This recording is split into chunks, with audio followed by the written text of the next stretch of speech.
ಗದಗ ಜಿಲ್ಲೆಯ ಲಕ್ಕುಂಡಿಯಲ್ಲಿ ಇವತ್ತು 13ನೇ ದಿನದ ಉತ್ಖನನ ಕಾರ್ಯ ನಡೀತಾ ಇದೆ. 13 ದಿನದಲ್ಲಿ ಹಲವು ಶಿಲಾಕೃತಿಗಳು ಪತ್ತೆಯಾಗಿತ್ತು. ಈಗ ಮತ್ತೊಂದು ಅಚ್ಚರಿ.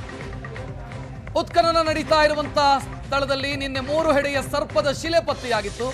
ಇವತ್ತು ಸರ್ಪವೇ ಪತ್ತೆಯಾಗಿದೆ. 13ನೇ ದಿನದ ಉತ್ಖನನ ಜೀವಂತ ಹಾವೊಂದು ಕಂಡು ಬಂದಿದೆ. ಕೋಟೆ ವೀರಭದ್ರೇಶ್ವರ ದೇಗುಲದ ಮುಂದೆ ಉತ್ಖನನ ಕಾರ್ಯ ನಡೀತಾ ಇದೆ. ಇವತ್ತು ಸರ್ಪವೊಂದು ಪತ್ತೆಯಾಗಿದೆ.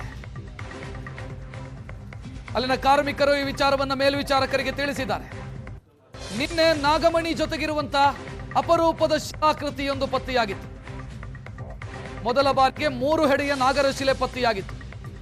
ಈಗ ಹಾವು ಪ್ರತ್ಯಕ್ಷ ಆಗಿದೆ. ಗ್ರಾಮಸ್ಥರಿಗೆ ಆತಂಕ ಶುರುವಾಗಿದೆ.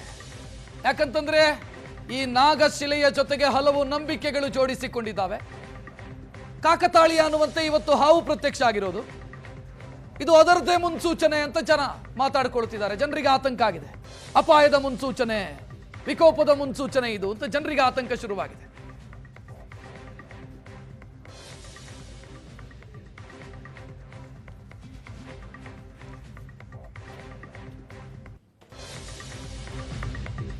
ಇನ್ನು ಉತ್ಖನನ ಕಾರ್ಯದ ಬಗ್ಗೆ ಈಗ ಗ್ರಾಮಸ್ಥರು ಅಪಸ್ವರ ವ್ಯಕ್ತಪಡಿಸ್ತಾ ಇದ್ದಾರೆ. 12 ಅಡಿಯಷ್ಟು ಅಗೆದ್ರೂ ಏನೂ ಪತ್ತೆಯಾಗಿಲ್ಲ. ಇಲ್ಲಿಗೆ ಉತ್ಖನನ ನಿಲ್ಲಿಸಿ ಬೇರೆ ಕಡೆ ಮಾಡಲಿ ಅಂತ ಹೇಳ್ತಿದ್ದಾರೆ. ಗ್ರಾಮಸ್ಥರು ಸದ್ಯ ಸಿಟ್ಟಿಗೆದ್ದಿದ್ದಾರೆ. 12-13 ದಿನದಿಂದ ಉತ್ಖನನ ಮಾಡಿದ್ರು ಕೂಡ ಶಿಲೆಗಳು ಸಿಕ್ತಿದೆ ಬಿಟ್ರೆ ಏನು ಸಿಕ್ಕಿಲ್ಲ. ಎಷ್ಟು ದಿನ ಅಂತ ಇಲ್ಲೇ ಮಾಡ್ತೀರಿ, ಬೇರೆ ಕಡೆಗೆ ಹೋಗ್ರಿ ಅಂತ ಗ್ರಾಮಸ್ಥರು ಹೇಳ್ತಾ ಇರೋದು. ಈ ಪೋಳಿ ನೀರು ಹೋಗ್ಲಿಕ್ಕೆ ಅಂತೇಳಿ ಸುಮಾರು 12 ಫೂಟ್ ತೆಗೆದು ಒಂದು 1.5 ಫೂಟಿನ ಪೈಪ್ ಹಾಕಿದ್ವಿ. ಆ ಪೈಪ್ ಹಾಕಿದಾಗ ಏನೂ ಹತ್ತಿದ್ದಿಲ್ಲ. ಕಲ್ಲು ಹತ್ತಿದ್ವು ಬೇರೆ ಬೇರೆ ಅಷ್ಟೇ.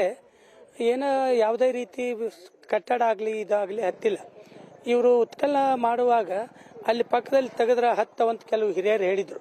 ಈ ನಮ್ದು ಈ ಪೋಳಿ ತೆಗೆದಿದ್ವಲ್ಲ, ಯುವಕರೆಲ್ಲ ಕೂಡ್ಸ್ಕೊಂಡು ಈ ಪೋಳಿ ತೆಗೆದಾಗ ಇದ್ರ ನೀರು ಹೋಗುದು ಎಲ್ಲಿ ಅಂತ ವಿಚಾರ ಮಾಡಿದಾಗ ಮತ್ತು ಇದನ್ನ ನೀರೆಲ್ಲ ಬಾವಿಗೆ ಕಳಿಸೋಣ ಅಂತ ತಿಳ್ಕೊಂಡು ಒಂದು ಪೈಪ್ಲೈನ್ ಮಾಡಿದ್ವಿ.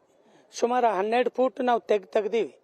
ಈ ಉತ್ಖನನ ಮಾಡೋಕ್ಕಿಂತ ಪೂರ್ವದೊಳಗೂ ಹೇಳಿದ್ ನಾನು, ಇಲ್ಲಿ ನಾವು 12 ಫೂಟ್ ತೆಗೆದು ಇದನ್ನ ಮಾಡಿ ಪೈಪ್ ಹಾಕಿವಿ. ಯಾವುದೇ ರೀತಿ ದೇವಸ್ಥಾನ ಕಟ್ಟಡ ಗಿಟ್ಟಡ ಹತ್ತಿಲ್ಲ. ಇಲ್ಲಿ ಉತ್ಖನನ ಇಲ್ಲೇ ಮಾಡೋ ಬದ್ಲಿ ಬೇರೆ ಕಡೆ ಮಾಡ್ರಿ, ಏನಾರು ಸಿಗ್ತೈತೆ ಅಂತ. ಆದರೂ ಇಲ್ಲೇ ನಿಮಿಸಿದೀವಿ, ಇಲ್ಲೇ ಮಾಡ್ತೀವಿ ಅಂತ ಹೇಳಿದ್ರು ಅವರು. ಹಂಗಾರೆ ಮಾಡ್ರಿ, ನಮ್ದೇನು ಅಭ್ಯಂತರ ಇಲ್ಲ.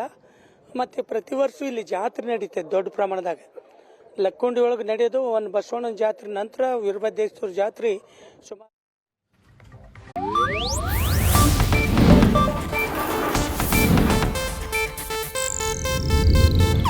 ಇದು ಏಷ್ಯಾನೆಟ್ ನ್ಯೂಸ್ ನೆಟ್ವರ್ಕ್ ಪ್ರಸ್ತುತಿ.